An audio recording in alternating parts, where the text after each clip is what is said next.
Bonjour à toutes et à tous et bienvenue dans Sur les routes de la sociologie, le podcast qui part à la rencontre d'anciens et anciennes étudiants de sociologie pour comprendre leur parcours, leurs engagements et leur métier. Dans cet épisode, on reçoit Annie, aujourd'hui chargée d'études dans une association spécialisée dans l'hébergement d'urgence. Son parcours est particulièrement intéressant à plusieurs titres.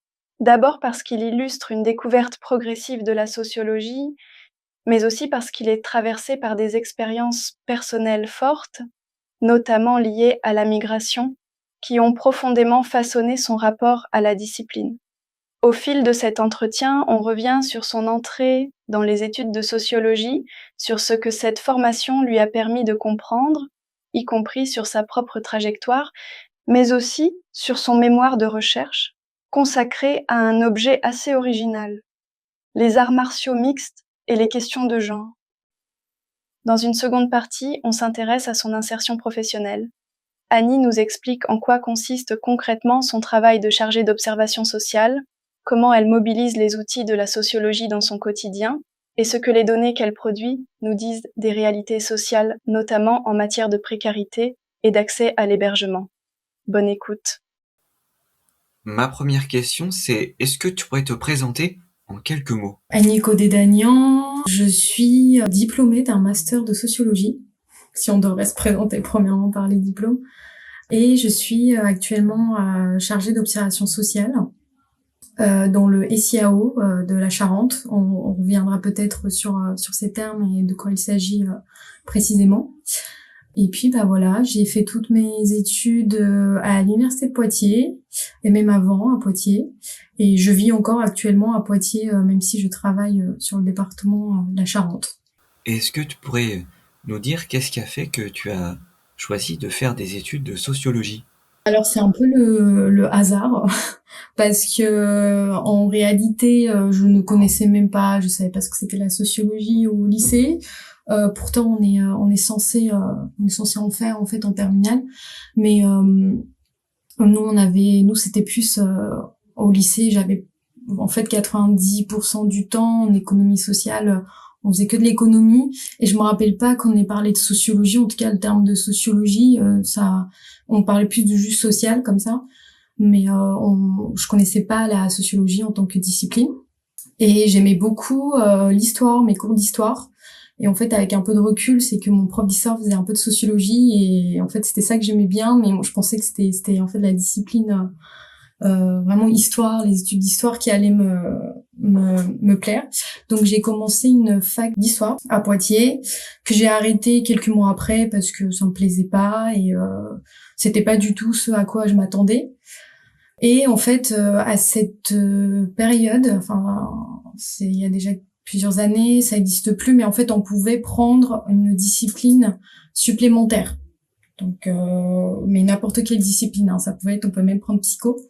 Et moi, j'avais pris sociologie parce que en fait, les cours, la présentation des cours me plaisait bien.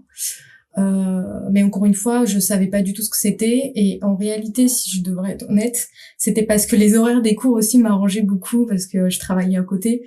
Donc, on n'avait pas à changer en fait de fac. On n'avait pas à aller sur le campus qui était plus loin.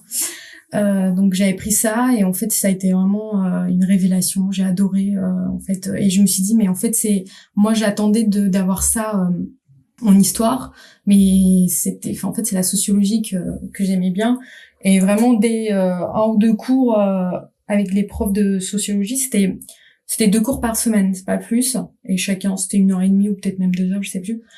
Et je suis partie voir la prof en fait de sociologie en lui demandant comment je pourrais faire pour me réorienter. Donc elle m'a expliqué. J'ai quand même préféré ne pas prendre reprendre les cours de sociologie au milieu de l'année. J'ai préféré arrêter parce que je voulais bien faire autre chose que les cours. Donc voilà, et je m'étais un peu renseignée de ce que je pourrais faire d'utile, tout en étant quand même rémunérée. Et du coup, je me suis dirigée vers un service civique. Et c'est après en fait ce service civique que j'ai repris les études de sociologie à Poitiers et que j'ai fait tout mon master là-bas. Juste pour revenir, quelques instants sur le bac sciences économiques et sociales. C'est un peu surprenant ce que tu nous dis par rapport à la sociologie. Est-ce que tu pourrais revenir là-dessus, sur l'absence de la sociologie dans ce bac ES? Est-ce que quand même tu as suivi des cours sur des thèmes comme la famille, par exemple, ou les normes sociales? Est-ce que tu as suivi des cours de sociologie dans le programme de SES? Ou est-ce que ces cours, ils ont disparu? Alors en fait en première c'était alors en première je me rappelle pas du tout, mais c'était peut-être pas dans les programmes des premières, mais je me rappelle pas du tout d'avoir fait de la sociologie ou des thématiques autour de la compréhension du monde social. C'était vraiment que économie pure, quoi, ce qu'on pourra apprendre dans les facs d'économie. Je sais parce que j'avais pris aussi en socio une option économie. C'était vraiment ça qu'on apprenait. Et en terminale, pareil, c'est vraiment à la fin de l'année où on avait vu Marx, mais vraiment un mois avant les cours, où je me rappelle, on a vu Marx et la définition des classes sociales et les différentes définitions qu'il pouvait y avoir, mais rien de plus, vraiment, je me rappelle de rien de plus. Et je me rappelle même que j'avais regardé dans mon livre et j'avais vu qu'il y a énormément de parties sociales, enfin parce que je savais pas que c'était la sociologie. Et je me disais mais il va falloir que je revoie ça toute seule parce que si ça tombe au bac, enfin comment je vais faire? Et je me rappelle que j'avais en fait pris chaque partie, chaque chapitre du livre et j'avais noté l'essentiel que j'avais appris pour le bac. Mais non, on n'avait pas fait de sociologie. Mais je sais que moi, ma cousine qui a passé le bac plusieurs années, enfin 3 années je crois après, elle par contre, elle m'avait dit qu'il voyait vraiment de la sociologie, qu'il savait que c'était de la sociologie. Donc c'était peut-être à ce moment-là qu'on donnait pas beaucoup d'importance, ou peut-être c'est moi dans le lycée où j'étais, ou je sais pas de quoi ça peut être dû, mais en tout cas non, on n'avait pas du tout fait de la sociologie. Et tu as suivi aussi, en fait, c'était un baccalauréat avec une classe européenne, c'est ça? Oui, on pouvait prendre une option en fait qui s'appelait classe européenne, et soit on pouvait prendre anglais soit espagnol si je me trompe pas. Mais c'était vraiment c'était que dans mon lycée, je crois qu'il y a pas ça dans tous les lycées. Et bah comme j'aimais bien l'anglais et que bah pareil, c'était vraiment l'histoire et de la géographie en anglais. Et comme j'aimais bien ces disciplines, je trouvais ça bien d'en faire. Et voilà, j'avais fait ça comme ça sans vraiment trop réfléchir, mais ça m'a beaucoup plu et ça m'a permis aussi d'améliorer mon anglais. Voilà. Après, il y avait des voyages aussi en Angleterre qui étaient prévus, donc moi je les ai pas faits parce qu'à cette période-là, j'avais pas de carte d'identité. Mais voilà, les personnes de ma classe pouvaient aussi aller en Angleterre, donc ça permettait d'échanger comme ça. Est-ce que tu peux nous expliquer un peu plus ton parcours qui fait que tu n'as pas eu cette carte d'identité au lycée? Alors moi, je suis arrivée en France quand j'avais 10 ans, en 2008. Bah en fait, la loi fait que si vous êtes arrivé, enfin alors je sais pas si c'est exactement ça, mais en tout cas, je crois que c'était ça. Si vous arrivez avant 14 ans, vous pouvez demander en fait la nationalité française à 18 ans. Ce qui fait que en fait, moi, ma famille n'a pas été régularisée jusqu'à mes 18 ans. Donc on était sans papier. C'est au moment où j'ai eu 18 ans que j'ai pu faire une demande de naturalisation. Et c'est à peu près à cette période-là aussi que ma mère, par exemple, mes frères ont été régularisés, donc ils avaient un titre de séjour. Mais moi, mes frères sont arrivés après 14 ans, donc voilà, ça se passe pas de la même manière. Et du coup, bah toute ma scolarité en fait, et jusqu'à parce que en fait quand on fait une demande de naturalisation, ça prend énormément de temps. Donc moi j'ai été naturalisée il y a 2 ans, donc j'ai 27 ans. Donc j'ai passé toute ma scolarité jusqu'au lycée et un peu début de fac sans papier. Ce qui fait que ça posait beaucoup de complications en fait au moment des examens, parce que les profs ne savaient pas forcément pourquoi j'ai pas ma carte d'identité. Donc en fait j'avais une espèce de fiche, je me rappelle, plastifiée, où en fait c'était le lycée qui confirmait mon identité, et c'était ça que je présentais en fait le jour de mes examens. Mais en fait on n'était pas obligé de m'accepter avec ça, donc normalement on doit me refuser, mais en fait ça a toujours été autorisé. Voilà, c'est pour ça aussi que j'avais pas fait du coup tous les voyages scolaires, etc. Parce que fallait avoir un visa ou fallait prendre l'avion, des trucs comme ça que je pouvais pas faire. Et j'ai aussi été déjà en retard à mes examens de fac parce que je devais renouveler mon titre de séjour et les profs m'avaient autorisé, étaient au courant, donc je pouvais arriver en retard sans conséquence, quoi. Donc heureusement que ça n'a pas eu trop de conséquences négatives en fait sur mon parcours. Voilà. Pour revenir à la sociologie, est-ce que tu pourrais nous dire quels sont les auteurs qui t'ont particulièrement marqué au cours de tes études? Ou les concepts, les courants de la sociologie qui t'ont particulièrement plu et qui ont peut-être contribué à te maintenir dans ces études-là? Alors j'ai vu cette question et comme ça fait déjà 2 ans, en réalité on oublie vite en fait les choses. Enfin en tout cas les noms, vraiment les explications, les définitions. Mais là comme ça, bah bien évidemment Pierre Bourdieu et tous les concepts qu'il a pu en fait expliquer dans tous ses livres, voilà, dans toutes les enquêtes. Je me rappelle le premier où je m'étais dit waouh c'est super, enfin je suis très contente de faire mes études de sociologie. C'était un article de Abdelmalek Sayad sur les 3 âges de l'immigration algérienne. Alors je sais plus exactement c'est quoi le titre ni l'année de publication, je sais plus, mais en tout cas ça m'avait beaucoup marqué. Et puis je me rappelle à côté en fait du texte il y avait des poèmes ou des extraits de chansons de personnes algériennes en fait et kabyles, et j'avais même j'avais pleuré en fait en lisant le texte, et ça m'avait beaucoup marqué parce que je pense que je faisais un lien aussi avec mon parcours, même si voilà ça parle pas, je suis pas d'origine algérienne ou c'est pas vraiment en fait la même chose. Mais le fait d'avoir des explications comme ça en fait de comment les choses fonctionnent, comment ça se fait, et enfin j'avais trouvé ça super parce que je pense que c'est ce que je cherchais aussi en sociologie. Premièrement on essaie de comprendre un peu pourquoi on en est là et qu'est-ce qui fait que les choses sont comme ça pour nous et après en général dans la société. Donc voilà, c'était vraiment ce texte-là qui m'avait marqué au début de mes études. Mais après, moi j'ai adoré mes études de sociologie. Je dis des fois que j'aurais même refait une deuxième fois si j'en avais la possibilité.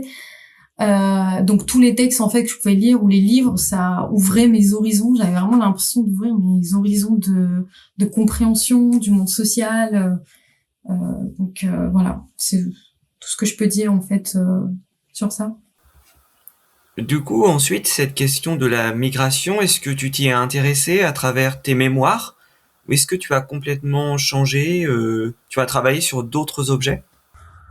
Non, du tout, parce que en fait moi je suis d'origine arménienne et en fait j'avais essayé au début de mes études de voir un peu ce qui existait pour potentiellement axer mes mémoires sur ça. Mais en fait il y avait très peu de documentation précisément sur les arméniennes en France. Donc j'avoue que j'avais très vite abandonné en fait parce que je me voyais pas faire plusieurs années sur un sujet où il y avait très peu de documentation. Donc non, j'ai pas du tout fait ça. J'avais travaillé sur le sport. On va peut-être en revenir après.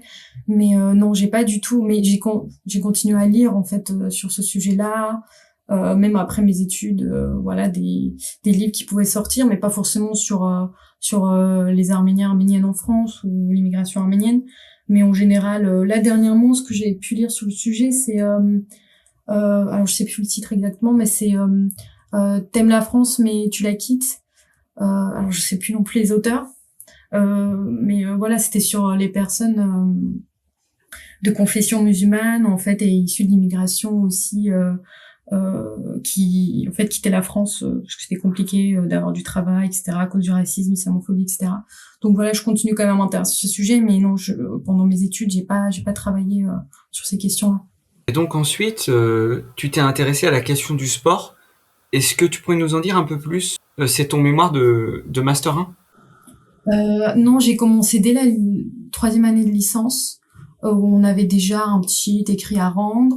En fait, à ce moment-là, je faisais énormément de sport de combat, du MMA précisément. des arts martiaux mixtes en français. Et je faisais même en compétition, donc j'étais vraiment très très investie là-dedans. Donc vous savez mieux que moi, on choisit toujours des sujets en fait qui ont un rapport avec nous de près ou de loin. Donc je m'étais dit, en plus à chaque fois que j'en parlais aux gens, ils étaient intrigués et du coup je me suis dit c'est un très bon sujet en fait, même pour peut-être informer les gens sur le sujet, sur ce sport-là, parce qu'il y a beaucoup de clichés aussi autour de ce sport. Et en licence, j'avais plus travaillé sur les questions de genre. Ça aussi, c'est vraiment quelque chose en sociologie, enfin de comprendre en fait les questions liées au genre. C'était une nécessité pour moi de comprendre. Donc la sociologie m'avait aussi permis tout ça. C'est pour ça que j'avais énormément adoré mes études. Mais j'avais plutôt travaillé sur les femmes en fait du coup qui font du MMA. En faisant toujours les enquêtes dans la salle de sport où je pratiquais. Et après, en master, excusez-moi, j'ai plus élargi. Donc, c'était tous les pratiquants et c'était pas axé sur les questions de genre, mais surtout le rapport, en fait, à ce sport. Selon plusieurs thématiques, du coup, selon le genre, selon la classe sociale. Donc, voilà.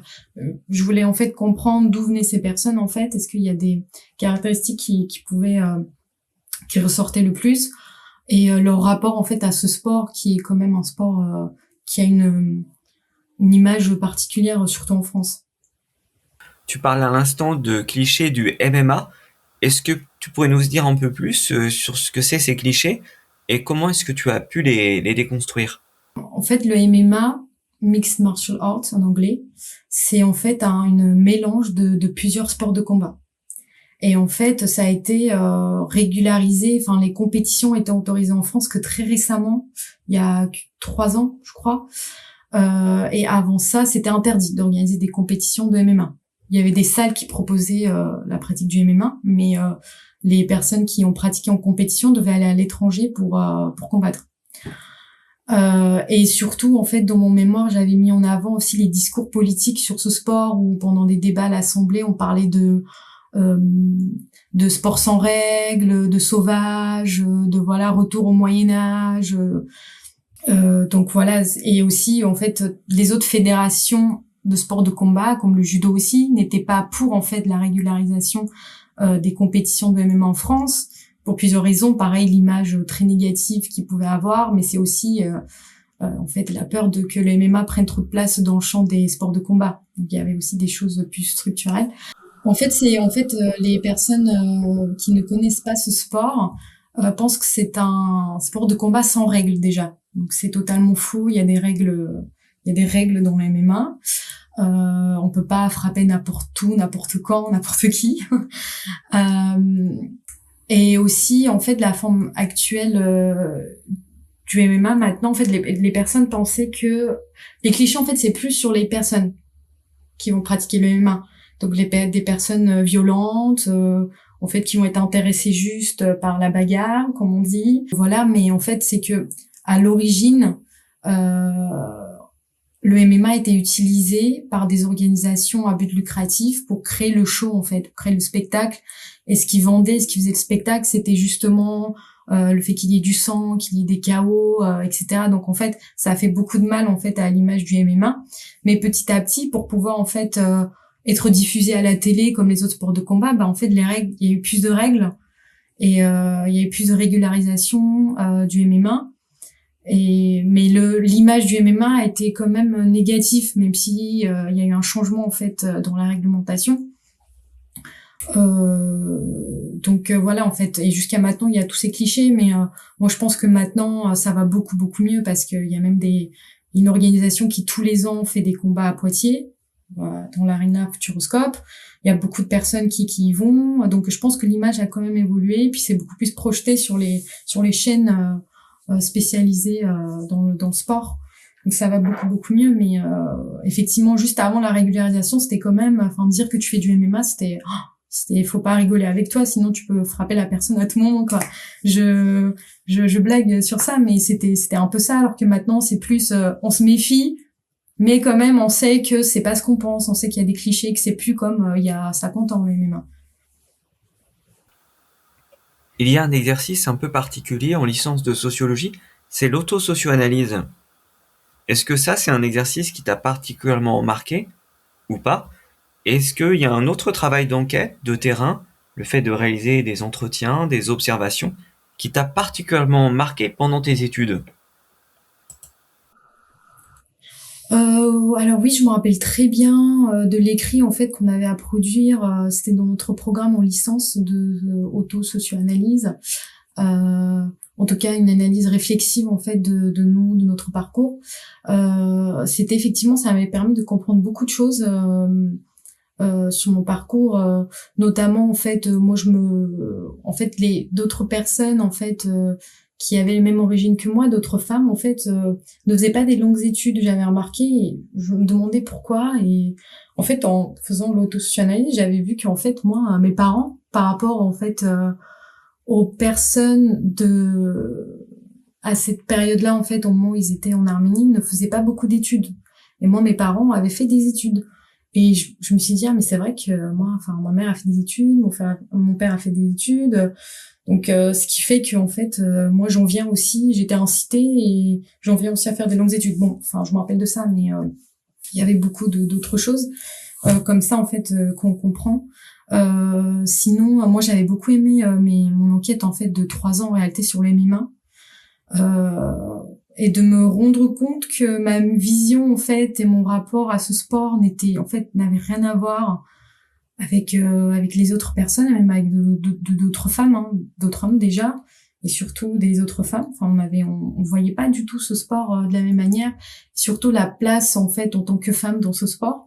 Il y en a qui voyaient pas du tout. Enfin, moi je trouvais que c'était quand même très compliqué d'être une femme, voilà, il y a pas beaucoup de femmes qui s'entraînent, donc trouver un partenaire, etc. Et d'autres en fait étaient vraiment en mode non, moi c'est ok, je vois pas. Effectivement, c'est un petit peu plus compliqué, mais moi je me sens pas forcément une différence dans ma pratique que les autres hommes.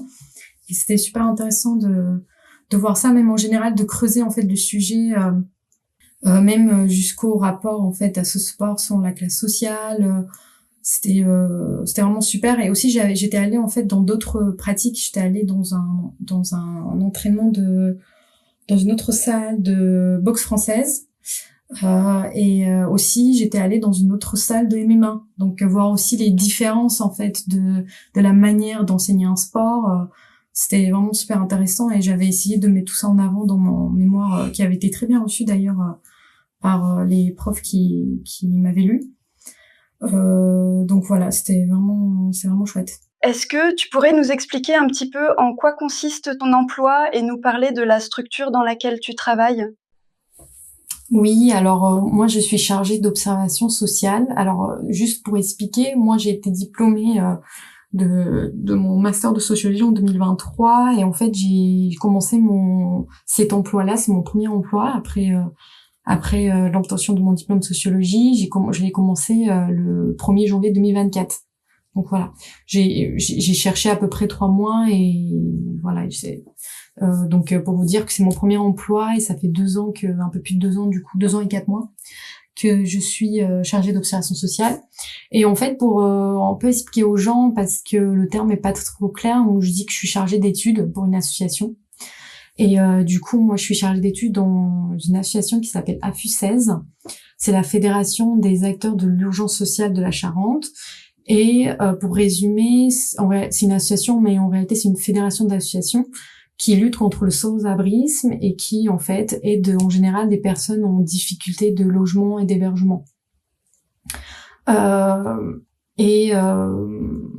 fait, le nom de chargé d'observation sociale, ça vient un peu c'est en termes de l'État en fait, parce que moi je suis précisément chargée d'observation sociale au SIAO de la Charente. Le SIAO, c'est le service intégré d'accueil et d'orientation. C'est un dispositif qui existe sur tous les départements, qui est censé exister sur tous les départements. Et en fait, l'État souhaiterait en fait qu'il y ait une chargée d'observation à chaque SIAO. Donc il y a des financements en fait sur ça. Et c'est pour ça que ça s'appelle comme ça. Mais voilà, on pourrait appeler ça chargé d'études en général. Et en fait, le SIAO, c'est un service en fait qui va regrouper toutes les places d'hébergement, d'urgence et d'insertion de chaque département et en fait qui va orienter selon le profil des personnes vers ces hébergements et vers ces logements. Et le SIAO gère aussi le 115 qui est le numéro d'urgence pour les personnes sans abri. Donc le SIAO, en fait, il y a 2 volets, urgence et insertion. Et moi, je suis la chargée d'observation de ce SIAO. Est-ce que tu peux nous dire un petit peu quelles sont tes activités au quotidien? Oui, alors c'est principalement très statistique en fait, parce que je suis amenée à travailler sur un logiciel. C'est un logiciel pareil de l'État où en fait chaque SIAO renseigne ses places d'hébergement et voilà, on a accès aussi aux autres places. Enfin, on a accès en fait à toutes les personnes qui ont été en demande d'hébergement ou d'insertion dans toute la France. Donc en fait tous les SIAO travaillent ou sont en fait obligés, sinon ils n'ont pas de financement, de travailler sur ce logiciel de l'État. Et en fait dessus, les écoutantes du 115 par exemple vont renseigner tous les appels, toutes les personnes, le profil de ces personnes, quel âge ils ont, est-ce qu'il y a des enfants, il n'y a pas d'enfants, l'âge des enfants, voilà, beaucoup d'informations, mais aussi des questions liées à la résidence de la personne, est-ce que c'est une personne qui vit à la rue, est-ce que c'est une personne qui est hébergée actuellement mais qui est en difficulté d'hébergement, voilà, je résume, mais voilà, il y a plein de catégories comme ça que les écoutantes vont renseigner. Pareil sur le volet d'insertion, la personne qui s'occupe en fait de tout ça va renseigner en fait le profil pareil de ces personnes en demande d'hébergement d'insertion. Et moi en fait je vais recevoir toutes ces informations, je vais faire des extractions en fait, donc c'est des grosses bases de données sur lesquelles après par la suite je vais travailler et je vais dégager voilà des informations qui sont nécessaires pour comprendre l'activité du SIAO sur le département. Donc en fait mon activité c'est déjà tous les bilans qu'il faut réaliser, les bilans annuels, mais aussi des bilans aussi mensuels s'il y a besoin, des bilans trimestriels ou biannuels. Ça dépend en fait de la demande qu'il y aura, mais il y a déjà des bilans en fin d'année par exemple qu'on va faire automatiquement et les bilans biannuels aussi. Donc voilà, et après en fait selon les demandes qu'il peut y avoir des partenaires mais aussi des services de l'État parce qu'on travaille en fait énormément avec les services de l'État, donc la direction départementale des solidarités des TSPP qui en fait voudront par exemple avoir des informations sur les jeunes voilà à la rue parce qu'ils réfléchissent à des dispositifs adaptés, donc ils ont besoin de savoir le profil, les caractéristiques de ces jeunes, le nombre de jeunes aussi estimés qui seraient à la rue ou qui seraient en demande d'hébergement. Donc voilà, il y a des choses en fait qui sont très automatisées dans mon travail, mais aussi selon les demandes en fait qu'il peut y avoir, je suis amenée à travailler sur ces sujets. Et parmi les résultats que tu as pu obtenir, est-ce qu'il y en a certains qui t'ont particulièrement interpellée? Oui, déjà, je sais pas, un élément qu'on répète souvent en fait avec l'association, qu'on tient vraiment à ce que tout le monde comprenne ça en fait, c'est que en tout cas sur le département de la Charente, mais il me semble que c'est un constat qui est vraiment fait sur tout le territoire, c'est que la moitié des personnes sans abri, ou en tout cas en très grande difficulté d'hébergement, sont des jeunes. Donc des jeunes, nous, on estime c'est les 18-35 ans, mais aussi les mineurs, les enfants isolés non accompagnés. Ça, c'était vraiment quelque chose que j'avais pu en fait constater quand j'étais arrivée. Mais en fait, c'est que comme ça fait 2 ans que je suis sur ce poste et que c'était une création de poste, c'est-à-dire qu'il n'y avait pas de chargé d'observation avant moi, en fait, il y avait toute la base un peu à mettre en place, voilà, des automatismes comme je vous ai parlé en fait à créer, qu'est-ce qu'on extrait, quelles sont les informations dont on a besoin, quelles sont celles en fait qui ne vont pas trop nous être utiles, voilà, automatiser les extractions comme je vous disais, enfin tout ça en fait fallait le mettre en place, mais aussi en fait par exemple essayer de savoir déjà il y a combien de places en fait d'urgence et d'insertion sur le département. C'était pas forcément évident en fait. Donc moi mon objectif aussi c'était de mettre en place en fait toutes ces choses de base. Voilà. Et en fait ça a déjà pris une année quand même pas mal parce que il fallait aussi apprendre à connaître le secteur, de comment les choses fonctionnent, connaître les partenaires, etc. Donc voilà, ça a pris pas mal de temps. Et c'est vraiment que depuis un an, voire un peu moins, où vraiment je peux me permettre d'explorer en fait d'autres pistes, d'autres informations. Est-ce que tu pourrais nous en dire un petit peu plus sur ton recrutement? Alors moi j'ai été diplômée en fait l'été, début juillet, et enfin où j'étais sûre que j'avais mon master, voilà. En fait, je m'étais permise de me reposer plusieurs mois. J'avais travaillé en fait pendant mes études, donc j'avais de la chance de pouvoir en fait ne pas avoir de revenus, j'avais de l'argent de côté. Donc en fait, j'ai pas cherché un emploi directement après. Donc c'est vraiment juillet, août, c'est vraiment fin septembre que j'ai commencé à postuler. Et puis en fait, j'ai commencé très classique à regarder sur Pôle emploi, sur France Travail maintenant, euh, sur LinkedIn, voilà, des plateformes vraiment très très classiques. Et j'avais postulé effectivement à quelques postes. Alors moi, je cherchais déjà dans la Nouvelle-Aquitaine.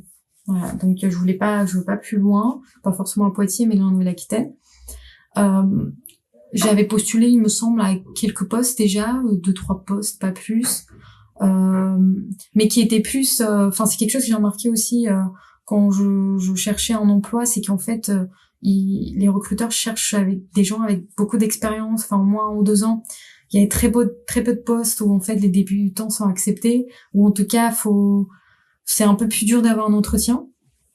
Et moi, j'avais vu ce poste en fait de chargé d'observation le jour où il avait été posté sur France Travail. Donc j'ai postulé directement et après le recrutement a pris un peu de temps, peut-être 2 mois, voire un peu plus, parce qu'il y a eu plusieurs étapes, dont un test en fait d'une base de données qu'on m'avait envoyée et que je devais faire après une présentation des informations dont j'avais tiré.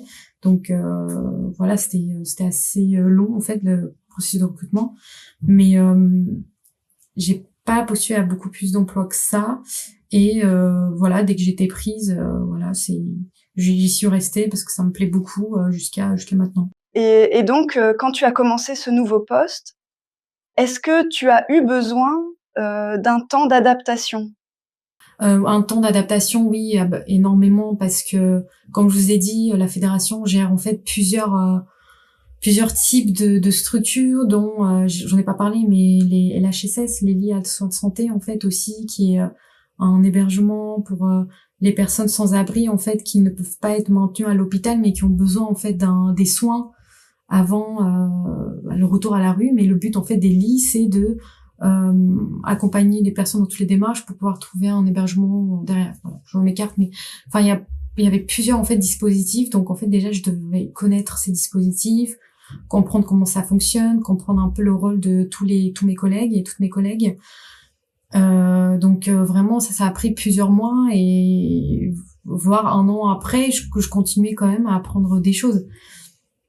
Donc voilà, et des choses qui pouvaient me manquer, tout le volet en fait statistique, en fait aussi de travail sur les bases de données, parce que moi j'avais plus fait des enquêtes qualitatives en fait, avec des entretiens, des observations, et c'était vraiment que en M2 où j'avais fait une petite enquête en fait par questionnaire, donc j'avais pu traiter un peu des données statistiques, mais vraiment très très limitées. Alors là, arriver et travailler sur une grosse base de données de plusieurs milliers de personnes et de demandes, voilà, c'était en fait il y avait tout ça, donc tout ça j'ai un peu appris sur le tas, et aussi comment mettre en forme en fait toutes ces informations pour que ça soit lisible aux professionnels. Ça aussi c'était vraiment un apprentissage, parce que voilà, en master c'était vraiment de la rédaction, de l'approfondissement en fait, de l'explication de chaque terme, chaque résultat, alors que là en fait il faut plus aller vers l'essentiel, et en fait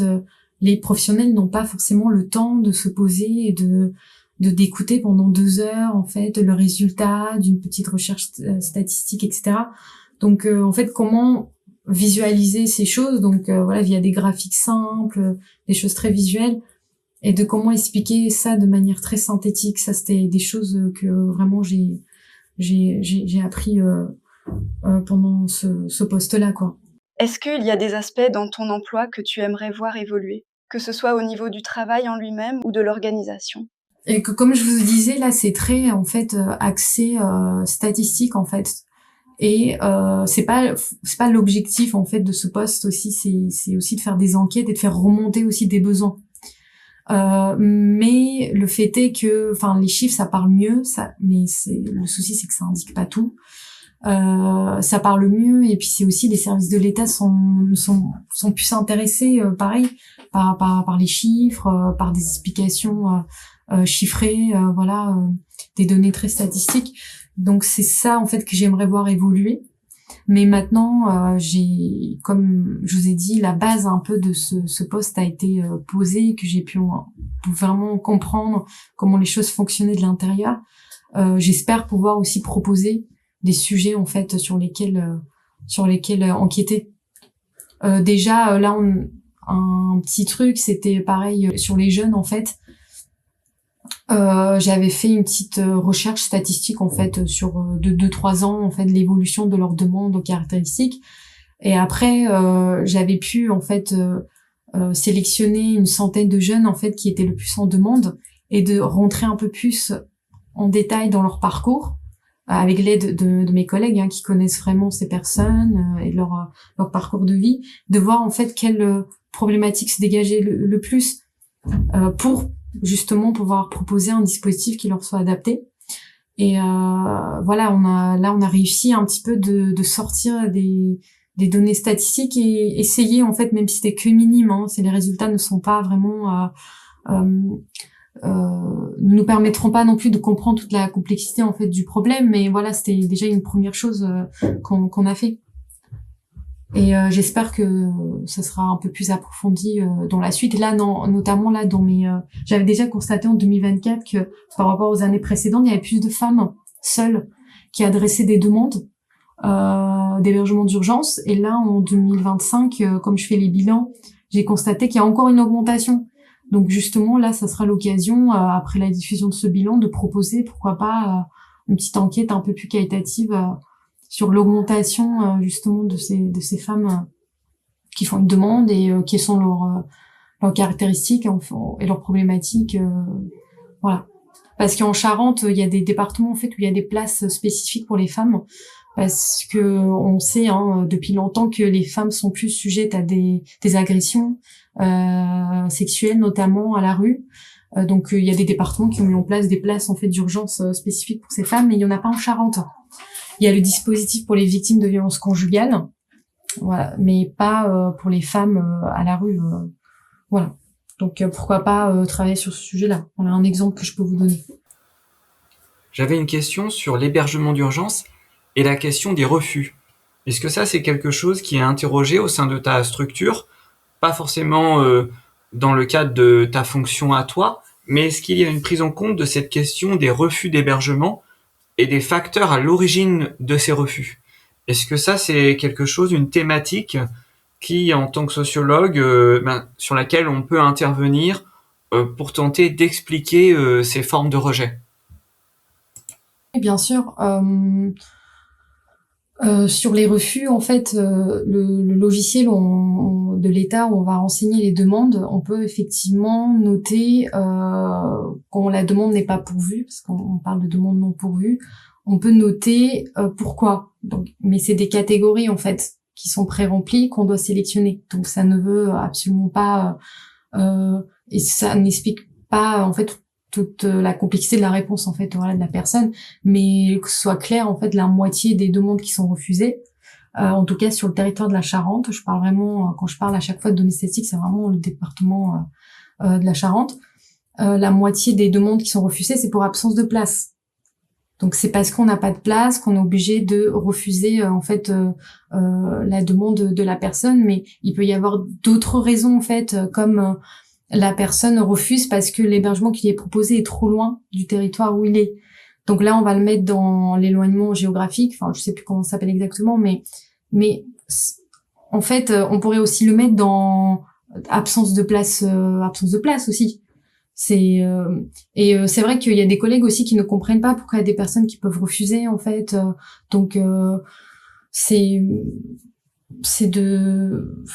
d'essayer en fait d'expliquer ça en fait, que en fait finalement il y a des personnes en fait qui préfèrent se maintenir même si c'est dormir à la rue, malheureusement, que de en fait traverser des kilomètres avec des transports en commun dont déjà ils n'ont pas forcément l'argent pour se payer le billet et qui est très loin, donc ça les éloigne en fait aussi de leurs rendez-vous qui peuvent être plutôt qui sont vraiment sur le centre, sur Angoulême ou Grand Angoulême. Donc voilà, c'est d'essayer en fait d'apporter des explications comme ça quand c'est demandé par les ménages. Mais ça peut être aussi, c'est un exemple que je donne souvent parce que je trouve que c'est très ça parle en fait aux sociologues, je trouve, et aussi aux étudiants. Une personne qui par exemple ne va pas, en tout cas le travailleur social aura l'impression que la personne ne s'investit pas dans les démarches en fait, ou ne va pas raconter en fait toute sa vie entre guillemets au travailleur social. Ils vont se dire mais je comprends pas, il ou elle ne veut pas me donner les informations, pourtant c'est pour l'aider, etc. Et en fait moi j'avais pensé vous savez au concept de nous et eux qu'il y a en sociologie, et je leur ai dit en fait toute en fait la violence en fait administrative que se prennent ces personnes régulièrement par déjà les services de l'État, mais aussi ça peut arriver par les travailleurs sociaux eux-mêmes. Ben en fait, quoi que vous fassiez, en fait, vous serez pas considéré comme un dealer, comme un allié, enfin peu importe comment on se le dit, vous saurez peut-être mieux que moi les termes vraiment sociologiques.